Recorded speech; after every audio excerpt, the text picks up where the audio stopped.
Hello बच्चों, कैसे हैं आप सब। मेरा नाम है आशीष पांडे। आप पढ़ रहे हैं द टॉपिक मास्टर अपने प्यारे से यूट्यूब चैनल पे और आपके बैच का नाम है बेटा टारगेट 100 बैच। टारगेट 100 बैच में हम कंप्लीट साइंस का पैकेज फ्री में लेकर आए हैं, जहां पर हम आपको कंप्लीट साइंस पढ़ा रहे हैं बेटा। लेक्चर वाइज आपको स्टडी मटेरियल दे रहे हैं, आपको टेस्ट पेपर दे रहे हैं, आपको प्रीवियस ईयर पेपर के सॉल्यूशंस दे रहे हैं और ढेर सारी चीजें बेटा स्टडी मटेरियल में आपको मिल रही हैं, जो आपको टेलीग्राम ग्रुप में मिलेंगी, जिसकी लिंक डिस्क्रिप्शन में आपको मिल जाएगी या तो चैनल के बायो में मिल जाएगी। बाय द वे, कोई दिक्कत आती है, आप लिंक तक नहीं पहुंच पा रहे हैं या आप टेलीग्राम ग्रुप को ज्वाइन नहीं कर पा रहे हैं बेटा, तो आपको कमेंट ड्रॉप करना पड़ेगा। तो आज आ जाते हैं बेटा अपने टॉपिक पर। हमने लाइट चैप्टर स्टार्ट किया था। लाइट का आज हमें 14th नंबर देखना है लेक्चर, और जिसमें हम बात करने वाले हैं बेटा कि लीनियर मैग्निफिकेशन क्या होता है और इसमें जो एक फॉर्मूला है बेटा, उसको किस तरीके से डेरिवेट करते हैं, आपके एग्जामों में पूछा जाता है।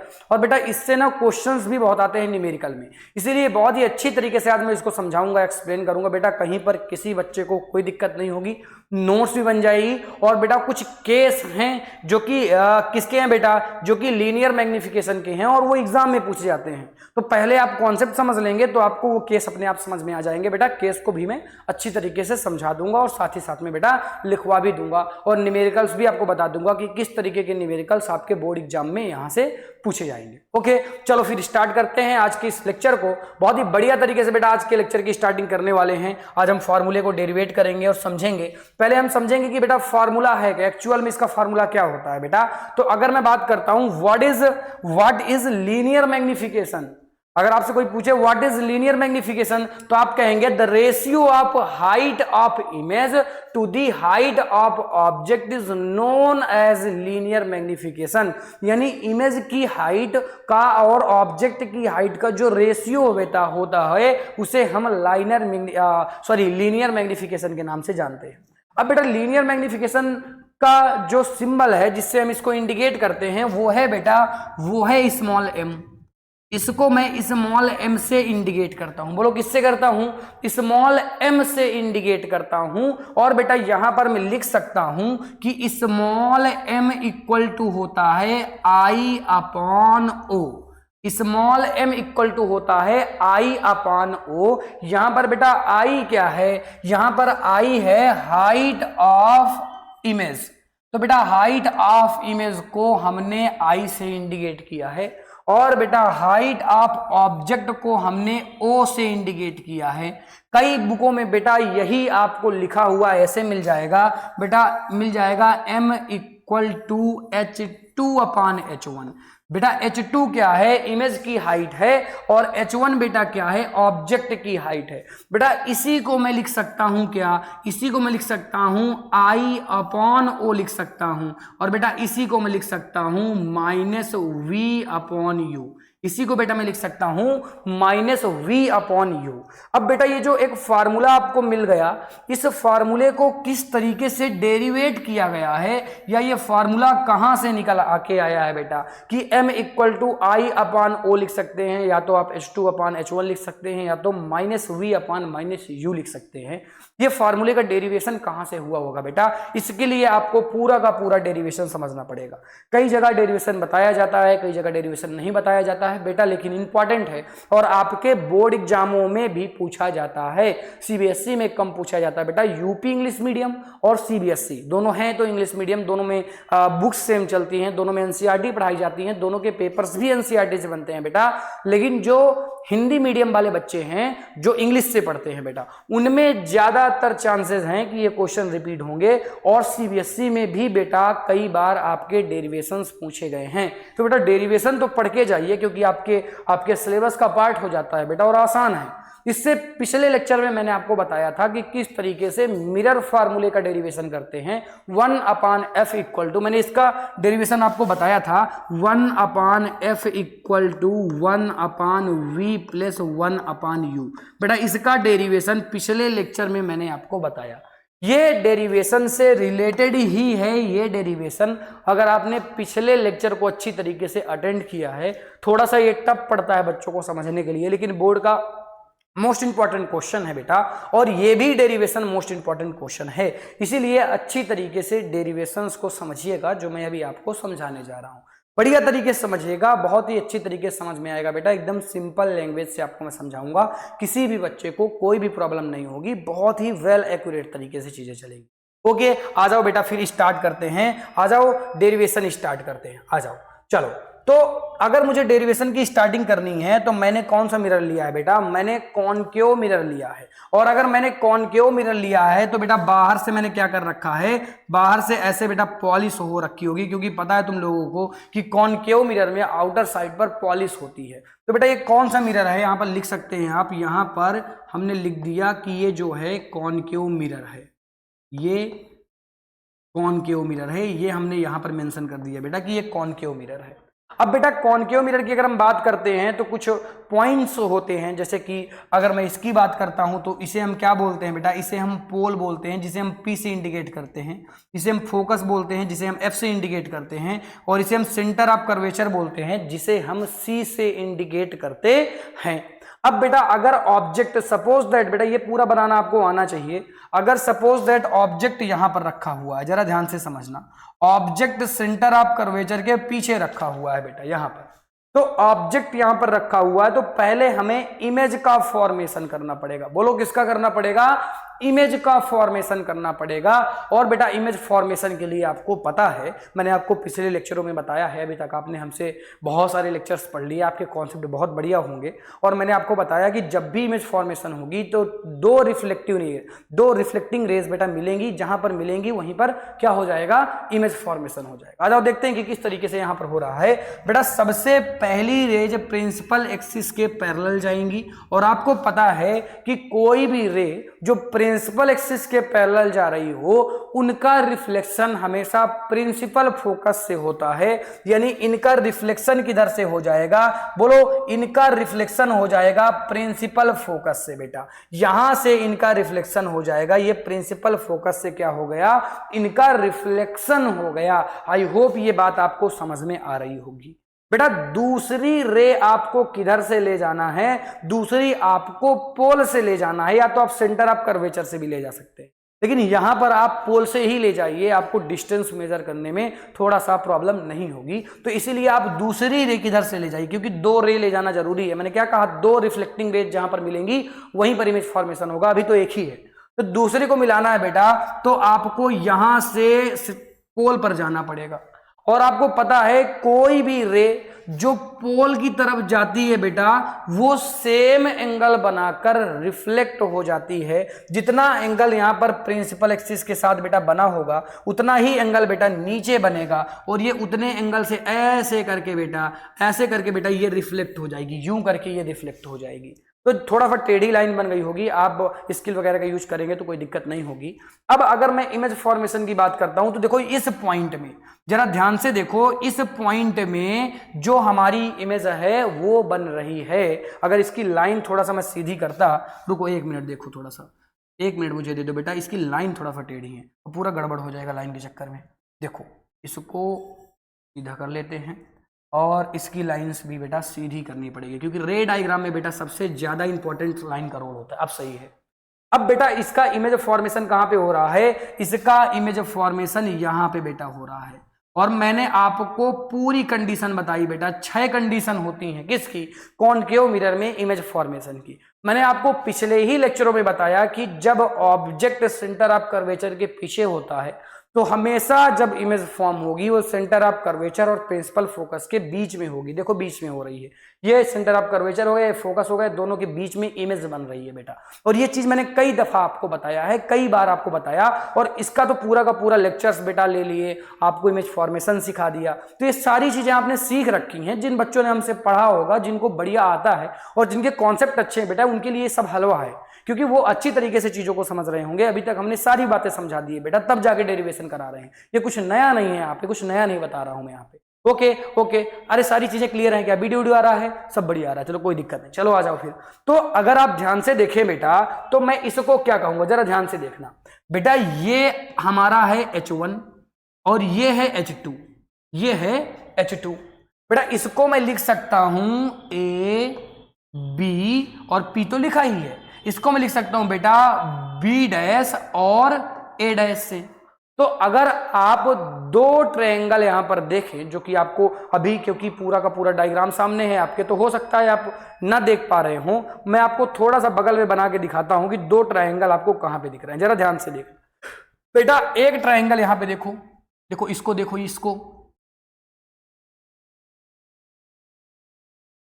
देखो ये ट्रायंगल मैं किसकी बात कर रहा हूं, अब मैं नाम लिखूंगा तुम्हें पता चल जाएगा बेटा। ये हमारा ऑब्जेक्ट था, ये ऑब्जेक्ट था ए और बी और पी बेटा। तो इस ट्रायंगल की मैं बात कर रहा हूं, इसकी बात कर रहा हूं, जरा ध्यान से समझना बेटा। ये हो गया, ये हो गया और ये हो गया बेटा, यानी ए बी और पी, इस ट्रायंगल की मैं बात करूंगा। अब दूसरे ट्रायंगल बेटा मैं इमेज वाला बात करूंगा, तो इमेज वाला ट्रायंगल कहां पे बन रहा है बेटा, वो बन रहा है यहां पे, इस तरह करके, यूं करके ऐसे बन रहा है, इस तरह बन रहा है बेटा। और इसको मैंने बेटा H1 बोला है, इसको मैं H2 बोल रहा हूं। और बेटा यहां पर मैंने क्या कहा था कि ये है B डैश, ये है बेटा A डैश, ये क्या है, A डैश है। तो इन दोनों ट्रायंगल की मुझे बात करनी है, और इन्हीं दोनों ट्रायंगल को अगर आपने इस डायग्राम में समझ लिया, आपको दिख नहीं रहा होगा बेटा, एक ट्रायंगल ये हो गया और दूसरा बेटा ध्यान से देखो तो ये वाला बेटा बन रहा है, ये वाला देखो बन रहा है। एक तो बेटा ये वाला हो गया और दूसरा कौन सा हो गया, दूसरा बेटा ये वाला हो गया। ये दो ट्रायंगल की बेटा मैं बात कर रहा हूं, इन दो ट्रायंगलों की मैं बात कर रहा हूं, और इन्हीं दोनों को मैंने ऊपर अलग से बना दिया है ताकि आप बेहतरीन तरीके से बेटा समझ पाएं, और ऊपर साफ साफ दिख रहा है बेटा। तो सबसे पहले आपने क्या किया है, आपने कौन कौन से ट्रायंगल लिए हैं बेटा, हम इनकी बात कर लेते हैं। देखो जरा ध्यान से समझो, आ जाओ, देखो कौन कौन से ट्रायंगल आपने लिया है, आ जाओ देखते हैं। आपने बेटा यहां पर जो ट्रायंगल लिया है वो लिया है बेटा, वो आपने लिया है ए पी बी एंड, और आपने क्या लिया है बेटा, और आपने लिया है इधर, आपने क्या लिया है, इधर आपने लिया है ए डैश पी और बी डैश। ये आपने बेटा दो ट्रायंगल लिए हैं, दोनों ट्रायंगल आपको दिख रहे होंगे बेटा। ये ऊपर वाला क्या है, ये है ए बी पी, या इसको मैं लिख सकता हूं क्या, इसको मैं लिख सकता हूं ए पी बी, और इसको मैं लिख सकता हूं ए डैश पी। ये दोनों बातें आपको समझ में आ रही हैं क्या बेटा? इतना बेसिक से समझा रहा हूं ना, आपको समझ में तो आना चाहिए बिल्कुल। मैं देखो साफ साफ लिख रहा हूं, कहीं कोई प्रॉब्लम नहीं है बेटा यहाँ पर। अब अगर इन हम दोनों ट्रायंगल की बात करें तो अच्छी तरीके से देखो, क्या ये वाला जो एंगल है वो 90 होगा क्या, और क्या इसका ये वाला एंगल 90 होगा क्या? बेटा ये वाला एंगल 90 होगा और इसका ये वाला एंगल क्या होगा, 90 हो जाएगा। यानी मैं यहां पर एक बात लिख सकता हूं, पूछो कौन सी, मैं लिख सकता हूं कि angle A B P and angle A dash B dash P equal हो जाएंगे बेटा 90 डिग्री के। किसके इक्वल हो जाएंगे बेटा? 90 डिग्री के इक्वल हो जाएंगे। तो अगर ये एंगल इक्वल हैं तो बताओ ये वाले एंगल और ये वाले एंगल भी इक्वल होंगे, और ये वाला एंगल और ये वाला एंगल भी इक्वल होगा, क्योंकि बेटा सिमिलर ट्रायंगल यहां पर बन रहे हैं। और बेटा अगर सिमिलर ट्रायंगल यहां पर बन रहे हैं तो ये वर्टिकली अपोजिट एंगल वाली बात हो जाएगी, जिसमें हम लोग क्या करेंगे बेटा, वर्टिकली अपोजिट एंगल अगर आपको यहां पर देखना है तो जरा ध्यान से चीजों को समझना। आ जाओ बेटा जरा ध्यान से चीजों को समझना। यहां पर मैं लिख सकता हूं angle A P B and angle A dash P B dash. बेटा ये लिख दिया, ये बात समझ में आपको आई कि नहीं? बताओ ये बात समझ में आई कि नहीं? अब आप रूल लगा दीजिए सिमिलर ट्रायंगल के। रूल आप सिमिलर ट्रायंगल बेटा, तो रूल क्या कहता है सिमिलर ट्रायंगल के? बेटा रूल कहता है कि इनके जो हाइट होंगे वो आपस में इक्वल होंगे और इनके बेस आपस में इक्वल होंगे। यानी बेटा इनकी हाइट यानी H1 और H2 आपस में इक्वल होंगे, साथ ही साथ में बेटा ये जो बेस है बेस भी आपस में इक्वल होंगे। आ जाओ बेटा, ये हम बेटा रूल लगा रहे हैं यहां पर। और रूल बेटा किसका लगा रहे हैं? रूल हम लगा रहे हैं सिमिलर ट्रायंगल के रूल लगा रहे हैं यहां पर। तो यहां पर जैसे हमने सिमिलर ट्रायंगल के रूल लगाए तो बेटा मैं इसको क्या लिख सकता हूं? देखो पहले इमेज वाला लिखना, क्योंकि जो फार्मूला होता है M=, वो होता है height of image upon height of object. तो पहले बेटा हाइट लिखेंगे किसकी? अरे हाइट इमेज की लिखेंगे, तो इमेज की height H dash B dash है। अरे इमेज की height h dash b dash है और ऑब्जेक्ट की हाइट ए बी है। अब अगर बेस की बात करते हैं तो बेटा इमेज का बेस जो है वो b से लेकर p तक है, b डैश से लेकर p तक, और इसके बेस की बात करते हैं तो ये b से p तक है। अरे जरा ध्यान से देखो ना, इधर देखो ना, इधर देखो, ये इमेज वाली बात हो जाएगी बेटा, ये इमेज वाली बात हो जाएगी, ये b डैश वाली, और पूरा अगर आप ले लेंगे b से p तक तो ये ऑब्जेक्ट वाली बात हो जाएगी बेटा। ये चीज यहां पर लिख दिया। अब अगर आपने अच्छी तरीके से साइन कन्वर्जन को समझा है, साइन कन्वर्जन बेटा इससे पिछले के पिछले वाले लेक्चर में मैंने आपको बताया था और डिटेल में बताया था बेटा, आधे घंटे 1 घंटे लग गए थे बताने में। साइन कन्वर्जन सबसे मोस्ट इंपॉर्टेंट लेक्चर था इस पूरे लाइट चैप्टर का, क्योंकि अगर साइन कन्वर्जन आपको नहीं आएगा बेटा जी तो सबसे गंदी चीज आपके साथ होगी कि आपको न्यूमेरिकल्स कभी नहीं आएंगे, अरे डेरिवेशन ही आपको नहीं आएंगे कभी, क्योंकि साइन कन्वर्जन हर जगह लगेगा और आपने कभी सीखा ही नहीं। तो बेटा वो लेक्चर जरूर जाकर देखना। अब जरा आप ध्यान से देखें, बी डैश और ए डैश, यानी ए डैश और बी डैश को मैंने H2 लिखा था क्या, तो यानी बी डैश ए डैश या ए डैश बी डैश की जगह मैं H2 लिख सकता हूं क्या? अरे बोलो ना, यहां पर मैं H2 लिख सकता हूं क्या? बिल्कुल सर, आप यहां पर H2 लिख सकते हैं अपॉन ये ए बी को मैं H1 लिख सकता हूं क्या? देखो ना, ये देखो H1 क्या था, ए बी है, तो यहां पर मैं क्या लिख सकता हूं बेटा, इसको मैं H1 लिख सकता हूं इक्वल टू लिख दिया बेटा। लेकिन अब ध्यान दो, यहां पर कुछ माइनस भी लगेगा बेटा, क्योंकि जो H2 है, अरे इधर देखो, अरे इधर देखो, जो H2 है बेटा वो H2 इमेज है, और इमेज बेटा नीचे की तरफ लटक रही है, इमेज ऐसे बन रही है बेटा। तो इमेज अगर ऐसे बन रही है तो बताओ कैसे बनेगी? अरे ये निगेटिव में हो जाएगा क्या? अरे बोलो, ये निगेटिव में हो जाएगा क्या? क्योंकि जब भी कोई ऑब्जेक्ट या इमेज नीचे की तरफ हो तो निगेटिव, और ऊपर की तरफ होता है बेटा ऐसे हो तो पॉजिटिव, क्योंकि जो ऑब्जेक्ट है वो तो ऊपर की तरफ है, तो इसलिए ऑब्जेक्ट हम लोग पॉजिटिव लिखेंगे, यानी H1 को तो पॉजिटिव लिखेंगे लेकिन H2 को हम निगेटिव लिख देंगे बेटा। तो यहां पर हमें माइनस लगाना पड़ेगा, यहां पर हमें माइनस लगाना पड़ेगा। और बेटा अब हम बात करते हैं डिस्टेंस की, क्योंकि P डैश और B के बीच के डिस्टेंस को हम क्या कहेंगे कि ये इमेज की डिस्टेंस है। ये बेटा जो है वो इमेज की डिस्टेंस है, और इमेज की डिस्टेंस को मैं V से इंडिकेट करता हूं। और बेटा क्योंकि ये कॉनकेव है तो इस तरफ की सारी डिस्टेंस क्या हो जाएंगी, निगेटिव हो जाएंगी साइन कन्वर्जन से बेटा, तो ये -V हो जाएगा बेटा। अब अगर मैं बात करता हूं P और B की या BP की बात करता हूं तो ये पूरा बेटा, ये जो लेंथ है, ये पूरी लेंथ जो किसके लिए है बेटा, जो ऑब्जेक्ट के लिए है, जो ऑब्जेक्ट के लिए है, और ऑब्जेक्ट को मैं U से लिखता हूं बेटा। और क्योंकि ऑब्जेक्ट भी इसी तरफ आ रहा है और इस तरफ सब नेगेटिव होगा तो बेटा ऑब्जेक्ट भी यहां पर माइनस में हो जाएंगे, और ये माइनस माइनस दोनों हो गए बेटा प्लस में, बच गया इधर माइनस। तो अब आपको क्या करना है, आपको माइनस से क्या करना है, लेफ्ट हैंड साइड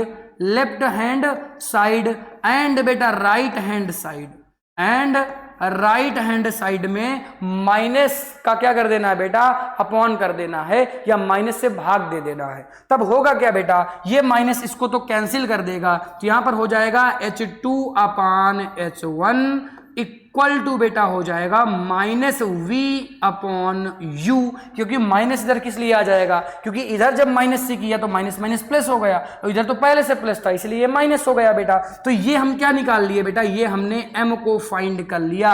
अरे इसी को तो मैं उतनी देर से फाइंड करना चाह रहा था, और इसी को तो मैं निकाल रहा था, इसी को तो मैं लिख रहा था बेटा, इसी को तो मैंने लिखा था कि M इक्वल टू, मैंने लिखा था I upon O equal to H2 upon H1, या मैंने लिखा था -V अपान U। अरे इस H2 और H1 की जगह आप I अपान O भी लिख सकते हैं, और ये बेटा हमारा डेरिवेशन कंप्लीट हो गया, ये हमने फाइंड कर लिया। मैं 1 मिनट के लिए हटूंगा, स्क्रीनशॉट जल्दी से ले लें स्क्रीनशॉट। तो आई होप ये आपको कंप्लीट जो मैंने अभी तक आपको बताया बेटा, बातें आपको समझ में आई होंगी। आपको दिक्कत हुई होगी तो साइन कन्वर्जन वाले में, इसीलिए आपको साइन कन्वर्जन पूरा देखना चाहिए बेटा। क्यों देखना चाहिए, क्योंकि इसी से तो न्यूमेरिकल्स लगेंगे यार, आपको न्यूमेरिकल्स कभी नहीं लगा पाएंगे अगर आपको साइन कन्वर्जन वाला लेक्चर्स आपने नहीं देखा या साइन कन्वर्जन आपको आता नहीं है, तो आपको बेटा बहुत ज्यादा प्रॉब्लम होगी। इसलिए कह रहा हूं कि आप लेक्चर जरूर अटेंड कर लें साइन कन्वर्जन वाला। जो लेक्चर नंबर ये 14 था तो वो 12 होगा मेरे ख्याल से, तो एक बार जाके देख लेना, उसमें लिखा होगा साइन कन्वर्जन। बहुत ही अच्छी तरीके से एक्सप्लेन किया गया बेटा, कहीं कोई डाउट नहीं होगा। लास्ट में मैंने ट्रिक भी बताई थी वहां पर। ओके चलो ठीक है, तो ये बातें आपको समझ में आ गई होंगी, बढ़िया तरीके से हमने इस चीज को समझा। अब हम बेटा बढ़ेंगे आगे और कुछ बातें, वैसे तो मैंने पहले भी बता दी थी बेटा, कुछ बातें साइन कन्वर्जन की जो यहां पर आई हैं वो मैं बता देता हूं, जो यहां पर बातें आई हैं। आ जाओ देखते हैं बेटा, मैंने आपको क्या बताया कि जो हाइट होगी, जो H1 होगा, जो H1 है वो किसकी H1 बेटा, ऑब्जेक्ट। तो ऑब्जेक्ट की height in always time positive होगी। उसका रीजन ये है कि ऑब्जेक्ट हमेशा सीधा ऐसे रखते हैं, हम लोग ऐसे ऑब्जेक्ट रखते हैं। तो बेटा जब भी सीधा कोई ऐसा रखा, कोई भी ऑब्जेक्ट हो चाहे इमेज हो बेटा, वो तो पॉजिटिव ही बनेगा। लेकिन अगर मैं इसको उल्टा कर दूं तो निगेटिव। तो बेटा इसीलिए मैंने लिखा कि जो इमेज है ना, इमेज की हाइट है जिसे हम H2 से लिखते हैं बेटा, ये पॉजिटिव भी हो सकती है और ये निगेटिव भी हो सकती है जब इमेज वर्चुअल फॉर्म होंगी। अब वर्चुअल हमेशा जो इमेज बनती है बेटा वो सीधी बनती है, ऐसे बनती हैं, तो बेटा इसका तो हमेशा पॉजिटिव ही होगा, अभी भी बताया था मैंने। और बेटा जब भी रियल इमेज बनेगी, रियल इमेज हमेशा उल्टी बनती है, ऐसे बनती है बेटा। तो इन्वर्टेड जब बनती है तो बेटा ये तो निगेटिव ही होगा, सीधी सी बात हो गई ना यहाँ पर। तो ये निगेटिव कब होगा, पॉजिटिव कब होगा बता दिया बेटा। नहीं समझ में आया तो पूरा का पूरा साइन कन्वर्जन देखो, दो बातें आई थी, दो बातें मैंने बता दी। अगर नहीं समझ में आ रहा तो आपको साइन कन्वर्जन का पूरा लेक्चर देखना चाहिए, क्योंकि आपने अच्छी तरीके से लेक्चर्स को अटेंड नहीं किया। आ जाओ बेटा, अब हम बात करते हैं केस बेस की। तो बेटा जो केस है ना वो केवल 3 केस हैं और यहां से सीबीएसई में सबसे बढ़िया तरीके क्वेश्चंस बनाए जाते हैं। इसीलिए जो केस बता रहा हूं बेटा, बहुत ही अच्छी तरीके से दिमाग लगाकर समझिएगा, तभी जाकर चीजें समझ में आएंगी। बेटा पहला केस ये कहता है कि अगर जो हमारी इमेज है, यानी जो H2 है, इमेज की हाइट है, वो ज्यादा हो किससे, वो ज्यादा हो बेटा किससे, H1 से, यानी ऑब्जेक्ट की हाइट से। तो इस कंडीशन में, तो बेटा इस कंडीशन में हमेशा जो m होगा ना, वो हमेशा M1 से बेटा ज्यादा होगा, हमेशा m जो है, यानी कि जो लीनियर मैग्निफिकेशन है वो हमेशा 1 से ज्यादा आएगा। कहने का मतलब क्या कहना चाहते हैं सर, ये बात हमारे ऊपर से यूं करके निकल गई, कुछ समझ में नहीं आया बेटा, समझ में आएगा। आ जाओ न्यूमेरिकल्स बताऊंगा तो समझ में आएगा। देखो आपसे क्वेश्चंस कैसे पूछे जाएंगे, तो इस बात का मतलब आपको क्वेश्चन से ही समझ में आने वाला है, जरा ध्यान से समझना। अगर बेटा मैंने कहा कि H2 जो है वो 10 सेंटीमीटर है और जो H1 है वो 2 सेंटीमीटर है। देखो H1 को हमेशा कम लेना, क्योंकि यहां पर तुमने कहा है कि H1 कम है और H2 ज्यादा है, कंडीशन आपने ही ली है ना, अरे कंडीशन केस आपने लिया है कि H1 हमेशा कम होना चाहिए, इसीलिए मैंने H1 को कम लिया बेटा। तो यहां पर हो क्या जाएगा, m इक्वल टू H2/S1 हो जाएगा, यानी बेटा यहां पर 10/2 हो जाएगा, यानी बेटा यहां पर आंसर आ जाएगा 5 सेंटीमीटर। ये जो आंसर आया ये आया m इक्वल टू 5 सेंटीमीटर बेटा। तो जरा ध्यान से देखो, क्या जो आंसर आया वो 1 से ज्यादा है क्या, हमेशा आंसर 1 से ज्यादा ही आएगा। ये कंडीशन आपने पहले ही लिख दी है बेटा। क्यों 1 से ज्यादा आएगा, क्योंकि H2 ज्यादा है बेटा H1 से। कैसी भी कंडीशन आप ले लें इसी में रहना चाहिए, बस H2 ज्यादा रखना, H1 को कम रखना बेटा, तो हमेशा जो आंसर आएगा वो 1 से ज्यादा ही आएगा। दूसरा क्वेश्चन कर लेते हैं, आ जाओ 2 क्वेश्चन कर लेते हैं। सपोज दैट जैसे मैंने H2 को इस बार 2 रखा, H1 को कितना रखा बेटा, 1 रखा, क्योंकि हमें हमेशा कम रखना है। तो m इक्वल टू क्या हो गया, 2/1। आंसर कितना आ गया, बोलो आंसर कितना आ गया, 2 आ गया, यानी m इक्वल टू कितना आया, 2 सेंटीमीटर। देखो अभी भी ये 1 से ज्यादा है, अरे अभी भी ये 1 से ज्यादा है और हमेशा 1 से ज्यादा आंसर ही आएगा, क्योंकि बेटा कंडीशन ही ऐसा कहती है। और यहाँ पर सीबीएसई ना तोड़ मरोड़ के क्वेश्चन बनाती रहती है। अगर आप कॉन्सेप्ट को समझेंगे तो क्वेश्चन किधरों से आएगा आपको दिक्कत नहीं होगी। आई होप आप कॉन्सेप्ट को पकड़ रहे होंगे, आपको कॉन्सेप्ट बढ़िया तरीके से समझ में आ रहा होगा। बोलो समझ में आ रहा है क्या, अरे बोल दो समझ में आ रहा है, कमेंट कर दिया करो बीच बीच में, ठीक है। चलो आ जाओ केस नंबर 2 की बात करते हैं बेटा। केस नंबर 2 कहता है कि अगर ऑब्जेक्ट की हाइट और इमेज की हाइट दोनों इक्वल हो जाएं तो क्या होगा। अगर बेटा जी यहां पर H2 इक्वल हो गया H1 के, तो जो m है वो इक्वल हो जाएगा बेटा 1 के, यानी हमेशा m कितना आएगा, हमेशा m बेटा 1 के फॉर्म में आएगा, कभी 1 से ज्यादा m आएगा ही नहीं। आ जाओ बेटा क्वेश्चन करते हैं, क्वेश्चन नंबर पहला, क्योंकि दोनों की हाइट सेम रखनी है बेटा, तो इसको 2 सेंटीमीटर रख दिया। H1 को भी बेटा कितना रख देंगे, 2 सेंटीमीटर रख देंगे, m इक्वल टू क्या हो जाएगा 2/2 हो जाएगा, यहां पर आ जाएगा बेटा 1 सेंटीमीटर, यानी m इक्वल टू कितना आ गया, m इक्वल टू 1 सेंटीमीटर आ गया। आपको बात समझ में आ गई होगी, क्योंकि H2 और H1 इक्वल हैं तो कभी भी किसी भी चीज का अपॉन करोगे और ऊपर और नीचे दोनों के नंबर्स अगर इक्वल होंगे तो हमेशा आंसर तो एक ही आएगा। तो बेटा m हमेशा कितना आएगा, 1 आएगा। ये कौन सी कंडीशन कहती है, when image is same as that of the object. तो जब सेम होगी ऑब्जेक्ट के बेटा तो आंसर हमेशा m इक्वल टू 1 ही आएगा, अदरवाइज दूसरा कोई ऑप्शन देखने के लिए नहीं मिलेगा। ओके बेटा, ठीक है मोहित, ओके करवा दूंगा बेटा। क्वेश्चंस आगे इस बात को समझ लो, मिरर फॉर्मेशन समझ लो, कंडीशन समझ लो, देन फिर मैं सारे क्वेश्चंस करवा दूंगा आपके बोर्ड में आए हुए। ओके ठीक है, चलो आ जाओ, पहले इसको समझो, आ जाओ। चलो केस नंबर 3 बेटा, केस नंबर 3 की बात करते हैं। तो अगर बेटा केस नंबर 3 में हम इस चीज को समझें कि अगर मैंने इस बार क्या कहा कि इस बार H2 बेटा कम है H1 से, यानी H1 ज्यादा हो जाएगा, तो बेटा जब भी आंसर आएगा वो m हमेशा 1 से लेस आएगा, 1 से बेटा कम आएगा। कैसे, आ जाओ बेटा क्वेश्चंस करके बताता हूं आपको। देखो, अगर सपोज दैट, पहले क्वेश्चन की मैं बात करता हूं, H2 को कम रखो, इस बार 2 सेंटीमीटर H2 को रखो, H1 को ज्यादा कर दो, H1 को बेटा कितना कर दो, 10 सेंटीमीटर कर दो, हमेशा H1 ज्यादा रहेगा। कंडीशन में आपने बेटा इस चीज को मेंशन किया है।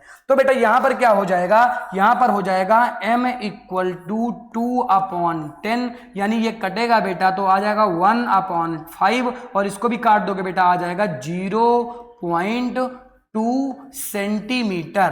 तो यानी जो m आ गया बेटा वो आया 0.2 सेंटीमीटर। अरे जरा ध्यान से देखो, क्या m 1 से कम है क्या? अरे 0.21 से कम होता है, नहीं पता क्या? सर पता है, इतना भी बोचू हम लोग नहीं है, तो अच्छी बात है बेटा, पता है फिर। तो m इक्वल टू 0.2 सेंटीमीटर आ रहा है, कि बोलो कितना आ रहा है, m इक्वल टू 0.2 सेंटीमीटर आ रहा है। कहने का मतलब ये है कि 1 से कम आ रहा है, और इन ऑलवेज टाइम बेटा 1 से कम ही आएगा, क्योंकि हमारी कंडीशन ही यही कहती है। तो आई होप ये लेक्चर्स आपको समझ में आया होगा।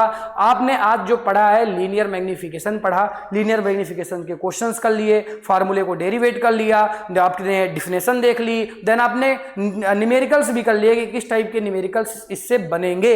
और बेटा अब मैं आने वाले लेक्चर में, जो नेक्स्ट लेक्चर होगा, मैं आपको मिरर फार्मूला और बेटा जो लाइनर मैग्निफिकेशन है, इन दोनों के फार्मूले को मिक्स करके किस तरीके के बोर्ड में क्वेश्चंस बनते हैं वो मैं आपको करवाऊंगा आने वाले नेक्स्ट लेक्चर पर। आई होप आपको लेक्चर समझ में आया होगा, कहीं पर कोई प्रॉब्लम नहीं होगी। Thank you so much for watching बेटा, मिलता हूं आपसे नेक्स्ट लेक्चर पर।